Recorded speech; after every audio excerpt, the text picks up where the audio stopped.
Good morning friends. आज हम सब पढ़ने वाले हैं क्लैट यूजी और पीजी के लिए एंड स्पेशल यूपी बोर्ड के लिए नरेशन। हमारे चैनल का नाम है लॉ बीम्स और मैं CK यादव आप सबके लिए लेकर आया हूँ क्लास 12 की और क्लास 9 की और साथ में क्लास 9 to 12 की नरेशन, जो आपके क्लैट यूजी पीजी के साथ एंड अदर कॉम्पिटिशन एग्जाम के लिए काफ़ी हेल्पफुल साबित होगी। तो बात करते हैं नरेशन। नरेशन मीन्स होता है वर्णन या कथन। परस्पर इसमें दो लोगों की बातचीत सुनने को मिल सकता है कि एक कहने वाला होता है और एक सुनने वाला होता है, इसीलिए इसे हम वर्णन या कथन कहते हैं। इन शॉर्ट समझिए, जैसे कहा गया Ram says to us he is playing. तो यहाँ आप देख सकते हैं, यहाँ कहने वाला कौन है? राम सेज, राम कहता है ना, तो राम क्या हो गया हमारा? ये कहने वाला है। और सुनने वाला कौन है? अस है, अर्थात वो उससे कहता है, राम उससे कहता है। तो सुनने वाला कौन हो गया? स्पीकर हो गया आपका राम और लिसनर हो गया अस। और राम के द्वारा जो कुछ भी कहा गया सब क्या है? ये है इन्वर्टेड कामा के अंदर। अब बात करते हैं नरेशन की। तो नरेशन को हम to speak, to teach, to tell ये सब भी कह सकते हैं। तो नरेशन का सेकेंड मीनिंग कर सकते हैं to talk, to speak and to tell के नाम से भी नरेशन को जाना जाता है। इसमें नरेशन के हम दो भाग देखते हैं। एक होता है डायरेक्ट नरेशन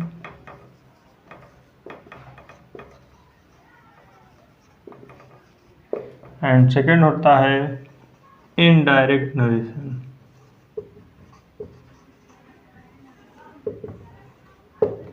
जरा समझिए, ये डायरेक्ट नरेशन और इनडायरेक्ट नरेशन क्या होता है?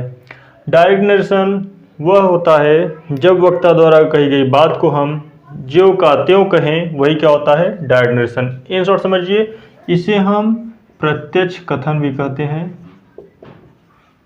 प्रत्यक्ष कथन, इसी को हम प्रत्यक्ष कथन कहते हैं। और इसकी परिभाषा होती है, जब वक्ता द्वारा कही गई बात को हम ज्यों का त्यों लिखें या ज्यों का त्यों बोले, तो क्या होता है? डायरेक्ट नरेशन होता है। और जब वक्ता द्वारा कही गई बात को हम अपने शब्दों में बोलते हैं तो वो होता है इनडायरेक्ट, जिसे हम कहते हैं अप्रत्यक्ष कथन। अब प्रत्यक्ष कथन अप्रत्यक्ष आपको सबको समझ में आ गया होगा। आपके जो डायरेक्ट नरेशन होते हैं इसके दो भाग होता है। Reported speech. ये रिपोर्टेड स्पीच क्यों होता है बेटा पता है? रिपोर्टेड स्पीच इसलिए होता है क्योंकि वक्ता द्वारा कही गई बात को हम ज्यों का त्यों लिख दिए हैं और यह कामा एंड कामा के अंदर है, इसलिए इसे क्या कहते हैं? Reported speech. रिपोर्टिंग वर्ब आपको पता चला कामा एंड कामा के हमेशा बाहर रहता है और रिपोर्टेड स्पीच कहाँ रहता है? कामा एंड कामा के अंदर। अब आगे बात करते हैं कि हम जब नरेशन बनाते हैं तो उसे हम कितने प्रकार से बनाते हैं, मतलब नरेशन को हम कितने तरीके से बना सकते हैं। लेकिन उससे पहले नरेशन बनाने के कुछ 5 प्रमुख नियम होते हैं। पहला, रिपोर्टिंग वर्ब में परिवर्तन। दूसरा, इन्वर्टेड कॉमा हटाकर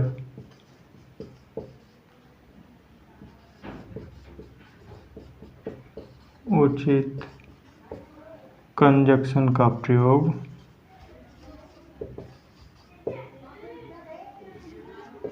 तीसरा, प्रोनाउन परिवर्तन।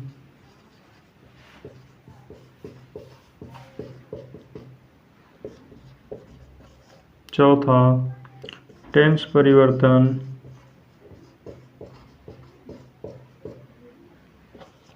पांचवा, अदर परिवर्तन।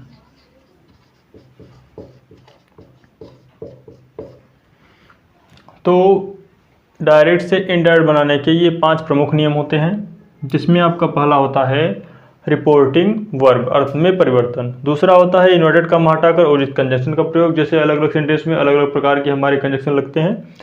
दूसरा प्रोनाउन परिवर्तन। तीसरा टेंस परिवर्तन। चौथा अदर परिवर्तन। अब हम लोग आगे देखते हैं। सबसे पहले हम लोग आज शुरू करेंगे इनडायरेक्ट बनाने के लिए अपना एसरेटिव सेंटेंस। इसको आप स्क्रीनशॉट ले लीजिए ताकि आपको काम दे। चलिए अब हम लोग आगे पढ़ते हैं एसरेटिव सेंटेंस।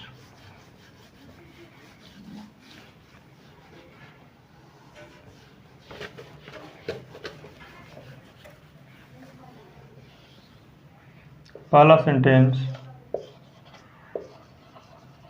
Assertive sentence. जो आपका एसरेटिव सेंटेंस होता है ना, इसमें आपके अफर्मेटिव नेगेटिव दोनों आते हैं, आप सबको पता होगा। एसरेटिव सेंटेंस में हम दो प्रकार के टेंसेस को पढ़ते हैं। एक जब हमारा रिपोर्टिंग वर्ब प्रेजेंट टेंस और फ्यूचर टेंस में हो, दूसरा जब हमारा रिपोर्टिंग वर्ब पास्ट टेंस में हो। तो सबसे पहले आज के क्लासेज में हम लोग देखेंगे जब हमारा रिपोर्टिंग वर्ब प्रेजेंट टेंस और फ्यूचर टेंस में हो। तो देखिए पहला रूल, जब हमारा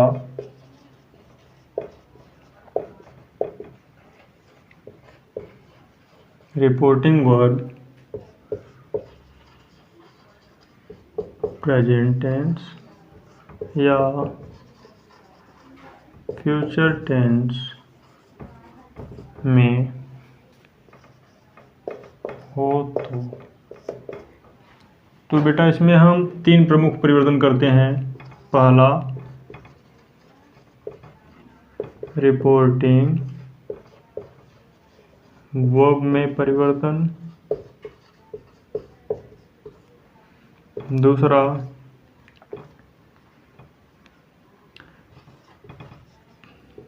इन्वर्टेड कॉमा हटाकर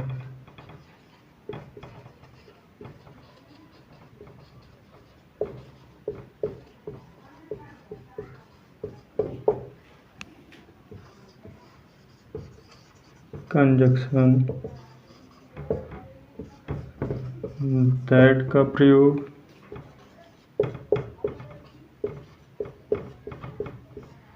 एंड तीसरा और लास्ट प्रोनाउन परिवर्तन।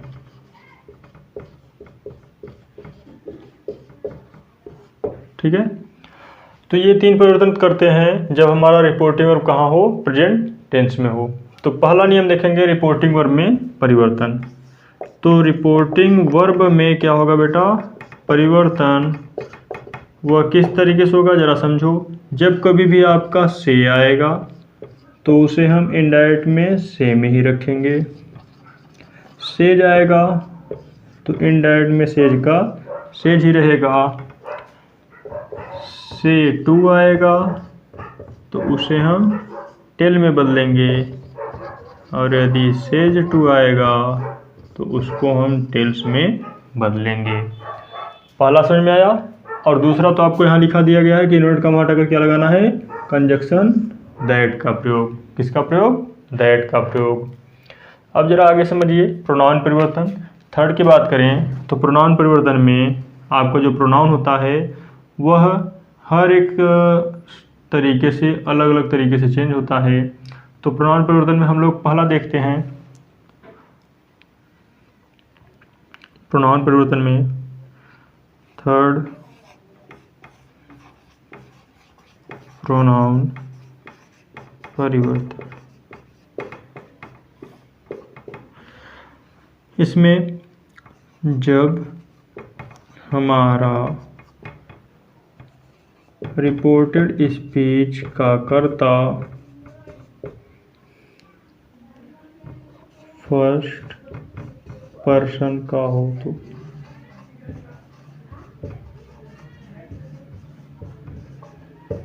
ठीक है। इससे पहले जरा हम लोग पर्सन देख लेते हैं कि ये क्या चीज़ है, किस तरीके से ये बदलता है। जरा आप लोग यहाँ गौर करिएगा।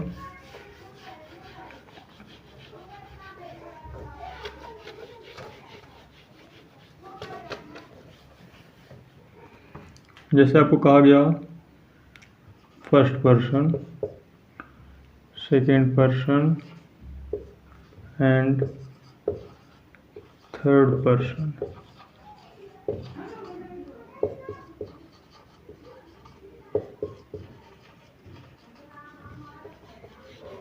ठीक है, आप लोग नाउन तो पढ़े होंगे, प्रोनाउन। ठीक है,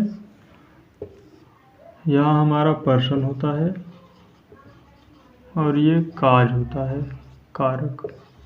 ये पहला हमारा सब्जेक्ट होता है, ये ऑब्जेक्ट होता है, ये पसेसिव फर्स्ट होता है और ये पसेसिव सेकंड होता है।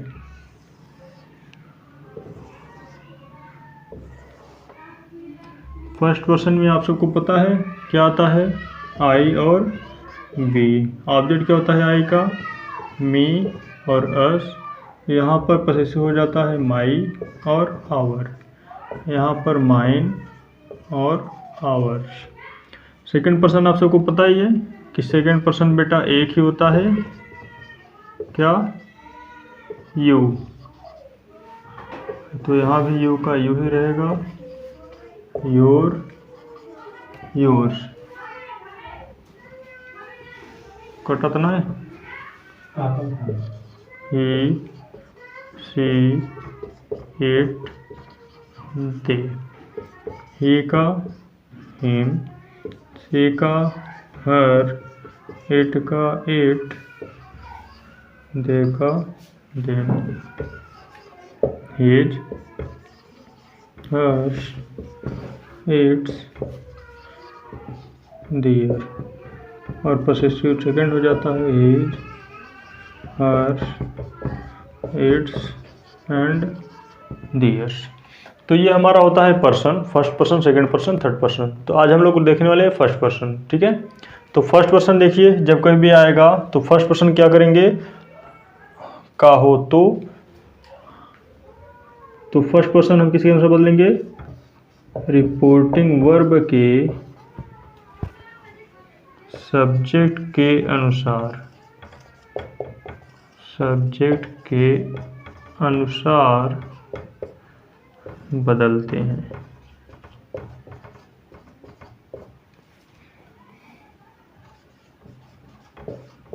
हो तो उसे रिपोर्टिंग वर्ब के सब्जेक्ट के अनुसार बदलते हैं। तो क्या आ गया कि जब हमारा जो रिपोर्टेड स्पीच है वह उसका कर्ता फर्स्ट पर्सन हो तो उसे हम रिपोर्टिंग वर्ब के सब्जेक्ट के अनुसार बदलेंगे। जैसे आपको एक क्वेश्चन दिया गया, राम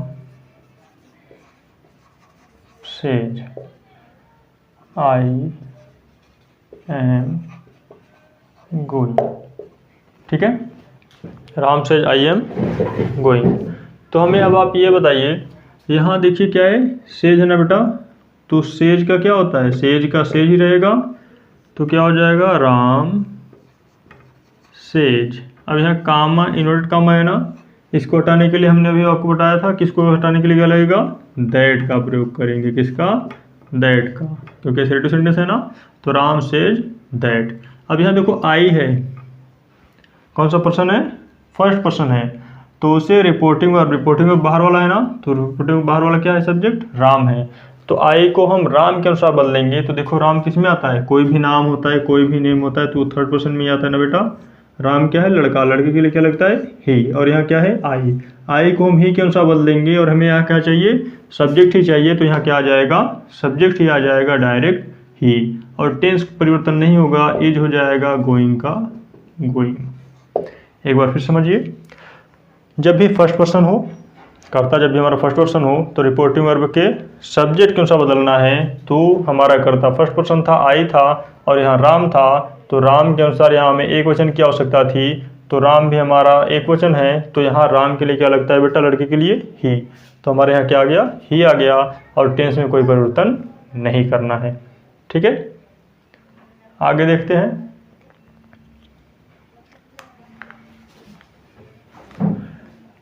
फर्स्ट पर्सन समझ में आया, जब भी हमारा रिपोर्टिंग वर्ब का फर्स्ट पर्सन किस में बदलेंगे, सब्जेक्ट के अनुसार बदलेंगे। इतना नोट डाउन कर लीजिए, फिर हम लोग सेकंड पर्सन का देखते हैं। चलिए देखिए, सेकंड पर्सन हो, कौन सा पर्सन हो, सेकंड पर्सन हो। तो सेकंड पर्सन होगा तो हम किसके अनुसार बदलेंगे, तो इसे हम ऑब्जेक्ट के अनुसार बदलेंगे। किसके अनुसार बदलेंगे बेटा, ऑब्जेक्ट के अनुसार बदलेंगे। जैसे आपसे प्रश्न कहा गया कि he says to me you are playing.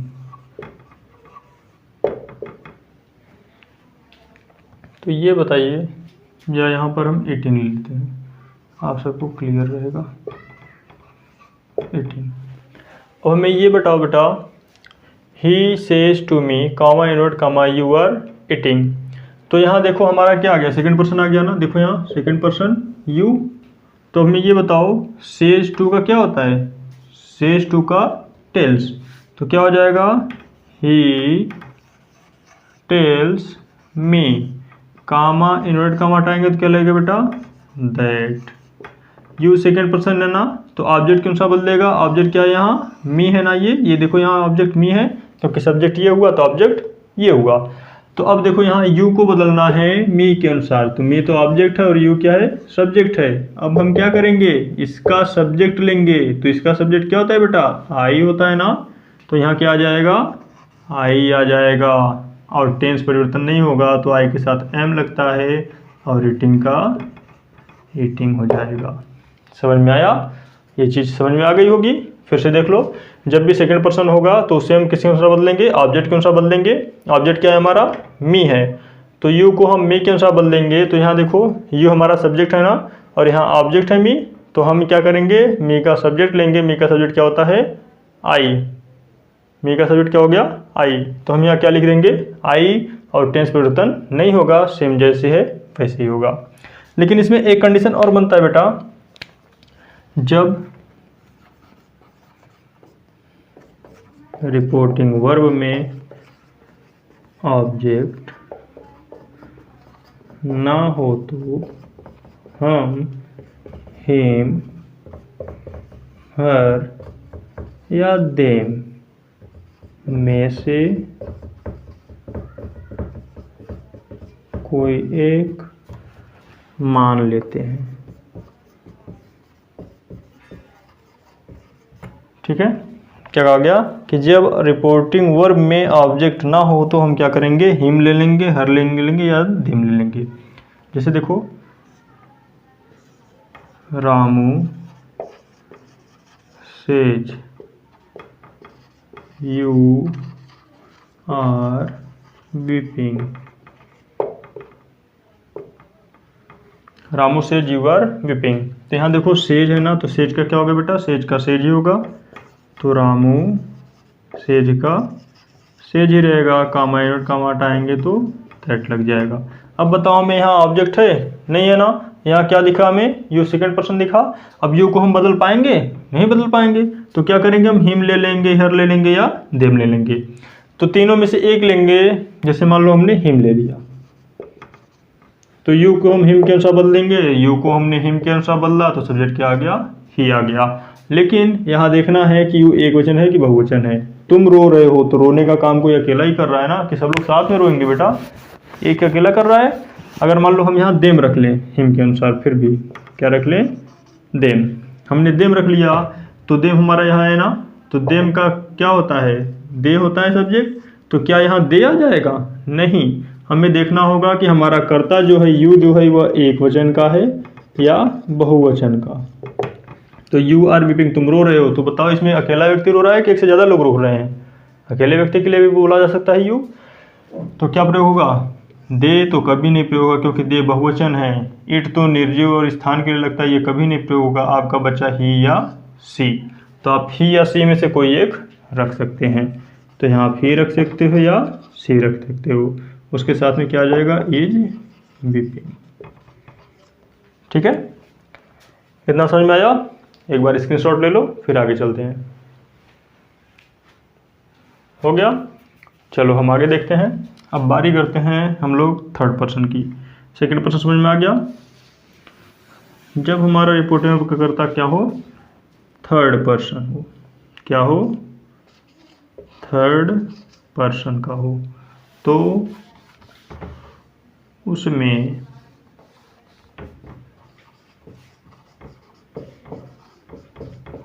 कोई परिवर्तन नहीं करते। क्या होता? तो उसमें कोई परिवर्तन क्या होता है बेटा? नहीं किया जाता। जरा एग्जाम्पल समझो। जैसे हमने यहाँ रख दिया ही वॉज गोइंग, ठीक है। हमने एग्जाम्पल क्या रखा कि Ram says comma inverted comma he was going. तो हमें ये बताओ, सेज का तो सेज हो जाएगा,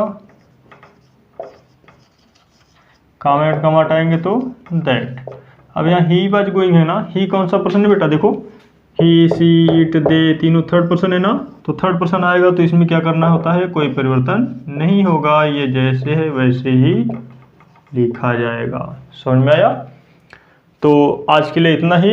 हम लोगों ने क्या देखा कि जब हमारा रिपोर्टिंग वर्ब कहाँ हो, प्रेजेंट टेंस और फ्यूचर टेंस में हो, तो हम उसको किस इस तरीके से बदलेंगे जिसमें प्रोनाउन परिवर्तन हमने सीखा। और अभी हमने प्रोनाउन में तीनों परिवर्तन सीखा, first person, second person, third person, और रिपोर्टिंग वर्ब में परिवर्तन सीखा, और विभिन्न प्रकार के हमने चेंजेस देखे। अब हम लोग अगले वाले वीडियो में पढ़ेंगे कि जब हमारा रिपोर्टिंग वर्ब पास्ट टेंस में हो। तो ये हमारा प्रेजेंट टेंस, फ्यूचर टेंस हो गया। अब हम लोग देखेंगे कि जब हमारा रिपोर्टिंग वर्ब पास्ट टेंस में हो तो फिर क्या होगा, और आगे इसके बाद हम लोग कुछ देर बाद पढ़ने वाले हैं। आज के लिए इतना ही। धन्यवाद।